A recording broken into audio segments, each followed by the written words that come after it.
Hi folks, I know it's been a few weeks since I've done any kind of videos as far as what's going on here, but I'll just try to bring you up to speed. It's been kind of a busy time. We're getting things ready for the winter now. We're getting ready to start burning again. I'm still working on wood, as you can see, to try to make sure I have a good supply in case we get a hard winter. One of the things that happened, what you're seeing here is the residue of, a friend of mine brought me 3.5 small dump truck loads of chunks of oak wood. One of his neighbors had cut down a number of large oak trees in his yard and didn't want some of the wood from it, didn't know what to do with it. So my friend thought of me and brought me this stuff. Now, as you can see, what I have left here is not the majority of it's been processed already, but some of these pieces, these aren't quite as big as some that he brought me, but just to give you an idea here, this is probably close to 3 feet in diameter, this chunk of oak, and of course they're very heavy. There were some here that were bigger than 3 feet around. So to try to deal with them, as far as to use the splitter on them, which I had to do, the first thing that I actually had to do is I had to quarter them. I had to cut them, I had to rip cut them so that they were light enough to handle. I mean, some of those bigger pieces probably weighed 500-600 pounds. So I couldn't even roll them into the splitter. That's how heavy they were. The other thing that I had to do is these slices, whoever had cut them was perhaps thinking of an outdoor furnace or something, because they were about 22 to 24 inches wide, and that's much too wide for me to get in my stove. My wood stove, I can't go much more than, say, 16-17 inches. So what I had to do on just about all of these is cut this slice, as you can see here, off the top to make them small enough. I didn't want to cut them in half, because then I'd have a whole bunch of pieces that were like almost too short, but and I wouldn't have been able to stack them as well. So I thought the easier thing to do is cut the slice off, then have a bunch of small chunks. I'll show you where I put them in a second. And then what would be left would be about the right width that I would need to put in my stove. So that's what I've done with all of these, and these small pieces here that I hand split. Those were all discs like that, those couple that are left there. So I split them up and put them in here. Now basically there were two kinds of, or actually I should say two types of oak. Some was green and some was dead. This stuff is mostly dead. I'll be able to burn that this year. But there was a fair amount, including that one piece there, that's still too green to burn this year. I'll have to save it for next year, but I split all that up, and I'll show you where that is in a second. There was also a bit of cherry and a few slices of northern ash. So those weren't too bad to be able to burn this year. They're split and stacked. So let me, I'll come back to you and show you where the wood pile stands at this point. So here is one side of my wood shed. This was actually originally an old coal shed here on the farm. You can still see the concrete pad that was poured for it a long time ago. My son rebuilt it as a woodshed because obviously we no longer burn coal here. So it was converted into a 2-bay woodshed, and then I added an addition on the back to make it a 3-bay. Each of these bays holds about 2.5 cords approximately, and as you can see here, I'm just about finished with this side. When they're full, they're about five courses deep, 5 courses of wood deep. And as you can see, the roof is pitched, so the further you come to the front, the taller the stacks. This one's about 2.5 cords full. This was the reason I put this over here, was this was some of the greenest stuff that I had. Those blow down trees back in May, those oaks that I had a previous video on, they're stacked in here. There was a blow down cherry tree at my son's farm, leaning into his field, that he asked me to get rid of. And then some of this other stuff was some cherry that I thought might be okay. This bay, once it's full, this will be the last thing I use in the spring to burn. I'm trying to use the oldest stuff up first, of course, so that I don't have semi-green or semi-wet wood. But this stuff's been drying all summer, so I'm sure that by, say, early March, when I would get to this, and this is near the back of the bay, so this is probably the end of March, early April. It depends on how bad of a winter we have, of course. This pile here was from those slices I was just talking about earlier. This is all oak, but oak that was green, or at least not fully seasoned. So basically I just cut it, split it, stacked it here, or dumped it here. I didn't really stack it. And what I'll do is I empty bays in the woodshed, then I'll start filling this in for the 2020-2021 winter. So this is a decent amount. I got a good start on that. Plus it's out of my way, then I can work around getting the other wood that I need to. But this will make some very good firewood. It was all oak that was, some of it may have been dead, but it wasn't starting to decay at all, so it's still got its BTUs. And then this is the back section of my woodshed, the third bay. This holds about, I'm going to say 2.5 to 3 quarts. This is 3 courses deep. And this is full. This is stuff I've been filling since I'm going to say February. So, and this was mostly dead stuff that I've gotten from various places. So I'm sure this will be ready to burn. This will probably be what I start burning, say December, depending on how the weather is. And then I've done a supplemental kind of situation here with wood. These racks over here were racks I've used in previous places, and this is all that stuff that you saw me cut back in January. The gray birch, black birch, or some white birch in here. It was all green wood, living wood, but this has been seasoning since January, so I think that'll be about ready to go come, say, November or early December. Until then, what I've got here is I bought a produce wagon and a number of these orchard boxes. So basically on farms that either had, say, apples or other fruit, or perhaps they had pumpkins, squash, things like that, they'd use these big orchard boxes to fill the produce, plop them in the field, the pickers would pick it, fill them up, and then they'd come along with the tractor with the forks to lift it up and take it back to wherever they were going to store it or sell it. So I got a number of these, not sure what I would use them for, but I managed to employ 3 of them here in putting these little weird, the small chunks and the weird split chunks of stuff that isn't going to stack well otherwise. And it was also some dead stuff. So this is what I'm going to use first here once I start burning, and hopefully within probably it'll be a week or so. I still have to clean the chimney. I was going to do that today, but it got to be too hot and too many bees suddenly were out again, so we'll have to get that when we get an overcast, cooler day. And that'll be part of this video too, probably to follow. But this is where I'm going to start. This is October and then into November. We'll see how far it goes into November. It depends how cold it gets. I'll go through all 3 of these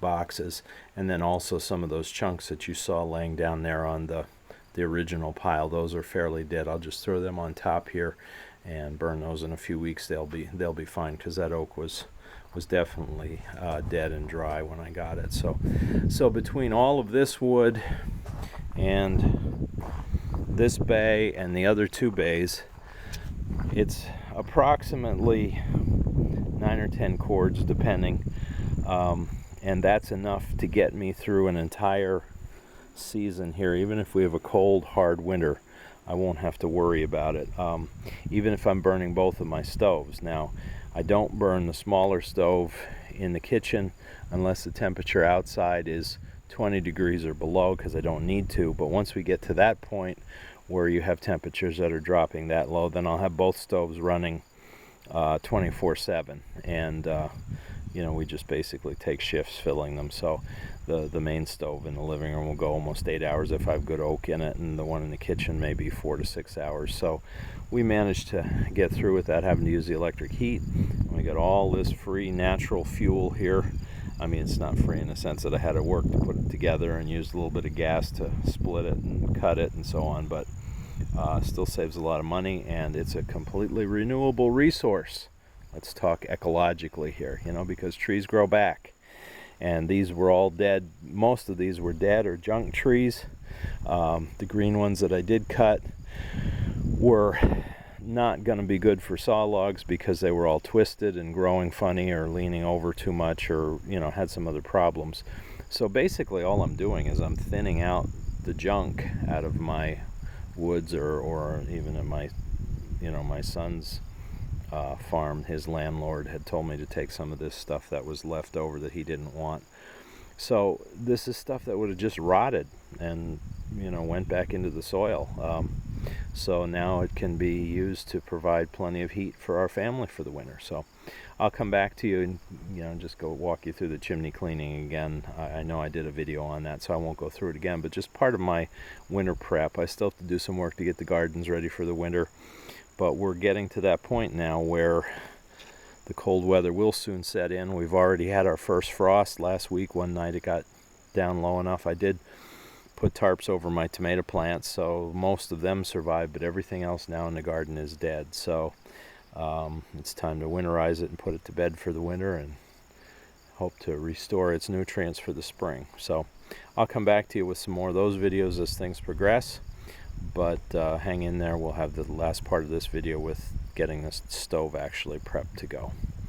Thank you for watching. All right, the next phase of getting ready for winter burning season. As you can see, I am up on the roof, out the hatch that's up here. Beautiful day today. It's getting warm, but not too bad with bees yet, so maybe I can get this done. Here's my chimney, of course, and I've got to clean that from up here, working my way down. First thing is to take the cap off there. You can see there's a fair amount of soot build up there from, this is still from last winter. I haven't done anything winter and spring. I haven't done anything with it since then. Doesn't look like I have any wasps' nest in there to worry about, but I got to get that all cleaned out. It's held in place with this strap and one screw. Take that off and pull the top off. You can see the little legs there that hold it in place, so that it keeps it weatherproof. The rain can't come down in the chimney then because of that, or other critters really. I mean, small things probably could, but not anything bigger. So I've got to get that. That's my first step, and then I have my poly brushes, 6-inch poly brushes, and my 4-foot rods, the fiberglass rods, and I just work my way down the chimney. 25 feet about from here down to the stove, so it's a fairly long chimney. It takes a little while to do it. It's a fairly straight shot. This top part, as I've said before, this is a double-walled stainless steel pipe here. Oh, you can hear there's a train running by, and then railroad tracks on the other side of the valley. Sorry about the noise, but that's the one thing we endure out here in the country, is we do have trains. Not constantly, but a few a day. At any rate, then below the roof here you can see there's a guard here, and then this flange to connect it through the roof. I have roof cement on there to make sure that it stays waterproof. This is not stainless steel, that's aluminum. That's aluminum, but it won't rust, so it does the job. And then once I get down into the roof here in the attic, then I go down through the old chimney with a flexible stainless steel liner that's insulated. So that's the second part. This is the rigid pipe is only down into where the old chimney starts, and then where I put the insert in. So first step, taking that off and cleaning it. I'll come back to you when that's done, and then we'll show you a little bit of the cleaning process with the brush. It's not difficult, you've seen it before, but this is all part of what I'm doing this year. Couldn't ask for a more beautiful fall day. Let me give you a quick panorama. There is not a cloud in the sky here today. Temperatures are in the 60s, and we're still on the early end of fall foliage. with it being as dry as it was earlier in the fall, I don't know how brilliant the colors are going to be, but still a gorgeous day today. I don't know how much more I can turn around here. Okay, so at any rate, that's on tap, and we will come back to you with the next part. Didn't take too long to get that cleaned. It wasn't real dirty inside. The cap was a bit, but I just used a regular dust brush to clean that. The stuff kind of crumbled off. You can see it kind of laying there on the roof. That'll wash down with the rain. I wasn't going to try to bag it up or anything up here. It's just basically just a little bit of soot and creosote, nothing major. It was dry. It came right off. It wasn't stuck fast. And again, just let me remind you, when you have stainless steel like this and the liner inside, you do not ever want to use a steel chimney brush. You want the bristles to be this poly, this plastic, because you don't want the stainless steel to scratch. If it scratches, then it will rust. And of course, with the moisture that comes up with the smoke from the chimney, you do have some water in there. That's what creosote is basically soot and water mixed. So you do not want any kind of water down in your chimney if you can help it, because then if that stainless steel is scratched, then it definitely will rust, and you don't want that. So these poly brushes, this is a 6-inch for the 6-inch pipe here. Not all that expensive. Screw into your flexible rods, and just an up and down motion is enough to knock off anything that's stuck on in there. There wasn't much down there. I could tell as I was pushing the brush down through that I wasn't finding much resistance. So I'm thinking that trying to make sure I was using just good dry hardwoods helps a lot with not having to worry about the buildup of creosote or soot, because there isn't as much moisture in it. So it's worked out again. Obviously, when the smoke gets up to the top of the chimney here and the cold air can hit it, then there's a greater chance of there being some moisture there, and that's kind of where the soot will build up on the chimney cap, which is okay. I'm glad of that, because then I can clean that fairly easily. So I'm done with the cleaning up here. All I have to do is put the cap back on and tie the strapping back around it with the bolt there, and then this part is done. Now I have to go down to the stove, pull the black pipe off from the stove at the bottom of the chimney, and vacuum out all the soot that fell down through there. I'm sure there's a fair amount. I'll give you some video of that when we get to that point. So be right back. Okay, onto the stove next. As you can see, I've already repainted the top. This, as I said before in my videos, this wasn't a very expensive stove. It came with just the black metal. It wasn't painted like some of the more expensive ones with, the high temperature enamel that they coat them with. So what we've had here every year is we put a cast iron pan on top of the stove here to add moisture to the air, because obviously the wood stove dries the house out.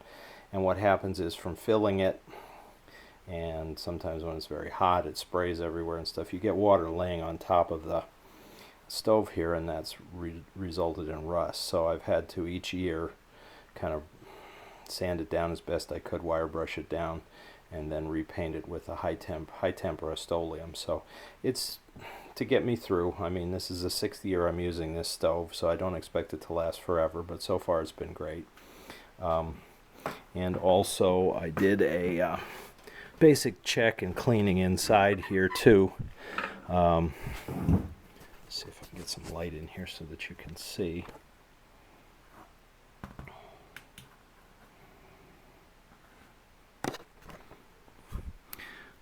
There we go. The ceramic block, the stove blocks in there are okay. I didn't have to replace any this year, but I did do some repairs on these tubes. The brackets that hold them on the left side here, the screws have pretty much worn away from all the heat. So what was happening is the tubes would tend to drop down, especially if you were thumping around putting wood in. So I had to re-drill some holes, replace some screws. Didn't have the exact ones, but as long as they can't fall out, I'm all right, because of course on top of that you have the insulation panel there, so I didn't want to damage that. So, and I cleaned out, you can see there's the ash port in the bottom. I usually don't use that much, but we'll start the year with it pretty well clean. So so the stove in the inside is pretty much ready to go. I don't think I need to replace the insulation around the door yet, the insulation strip around the door yet. I think I'll be all right with that. So that part's finished. I'd done that before. Now my next move is going to be here to take the stovepipe off from here, from the collar here, up into the chimney, and we will clean that. I'll clean out the stack heater here. I'll clean that out too when I have that outside. And I think what I may also do this year is this blower in the back. This is part of the design of the stove. It's a very good design. It makes it far more efficient. This is a blower that sucks the air in and blows it up behind this heat shield here, so that you get this heat transfer from the air coming off the floor to the hot air coming off the back of the stove, you know, the radiant heat, and then it blows it into the room, because as you can see it's angled. So it's done well, but again, this is also not quite 6 years old. I think when we first got the stove we had a problem with it. We had to get a replacement fan, but they covered that under the warranty, so, and I've used it ever since. So it's at least five years old, so I don't know how long I'll get out of it, but I need to clean it out as best I can and see if I can get another year out of it. So that's part of what's left to do today. I'll come back to you. I'll show you the amount of soot that's in there once I pull the thing off, and I'll show you how much is in the pipe, just so you can get an idea about what normal buildup would be during the course of a burning year. Oh yeah, this is my paper supply for fire starting. Sorry I don't keep that many tissues around, but those empty boxes are perfect. You throw one of those in with some kindling in it, and it helps to get the stove going when you need to. And this is the time of the year I go through much more of that, because we're not burning the stove constantly. If we were burning it constantly, I wouldn't have to restart it, but now we just really need it for, you know, the evening when it gets chilly, and then we'll load it up overnight, but by daytime then we don't need it again. So I need a lot of extra fire starting supplies the beginning and the ending of the burning season rather than in the middle. So at any rate, I will come back to you when I have all this apparatus.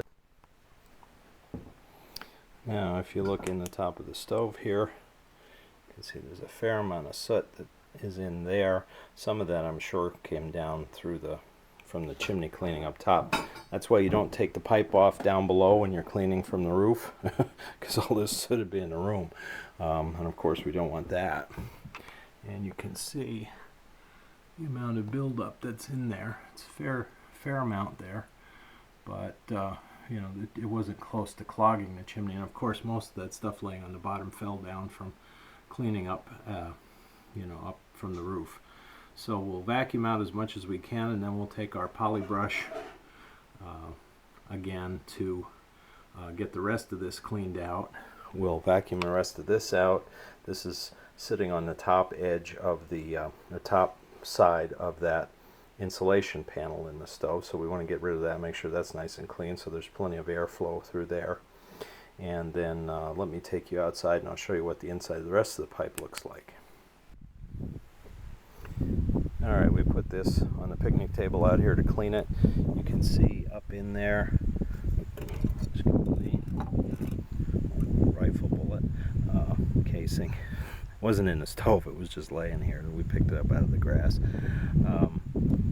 You can see how clogged up they are. So they'll have to be cleaned out. Again, not close to being clogged, so there was no danger. But at the end of the burning season, you can see there's a fair amount of buildup that happens. no problem with having to clean the chimney during mid-season, so there's still plenty of room for the smoke and stuff to get out.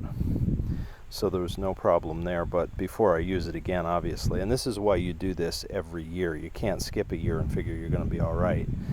And when I stop burning in May, I don't feel like doing this then. I figure I'll get it in the fall, so I have to do it before we start burning. So I'll come back to you when some of this is clean. Well, as you can see now, the top of the insulation panel in the stove is clear again. Got all the soot out of there. And if you look up in the chimney, let's see if I can get a light in there somehow that you can see it better.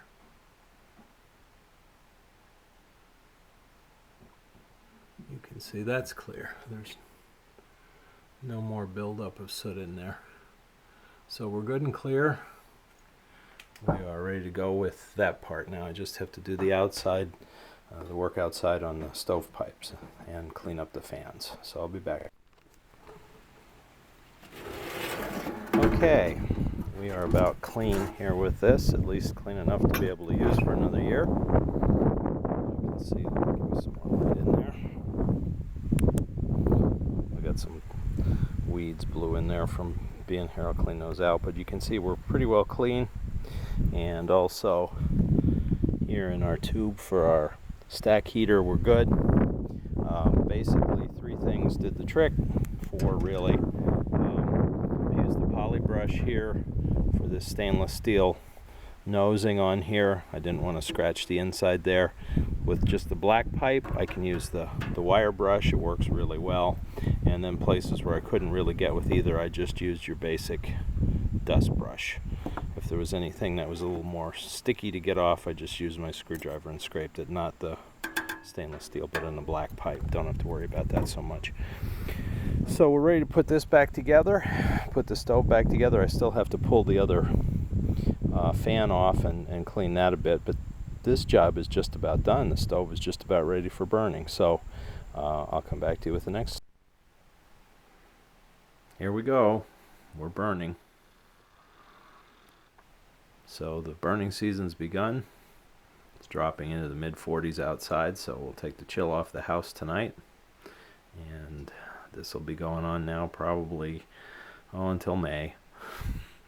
So this is the end of this video. Showed you kind of from start to finish, from the wood to the chimney to the stove, and now the wood being burned. So thank you for watching. Please subscribe to our channel.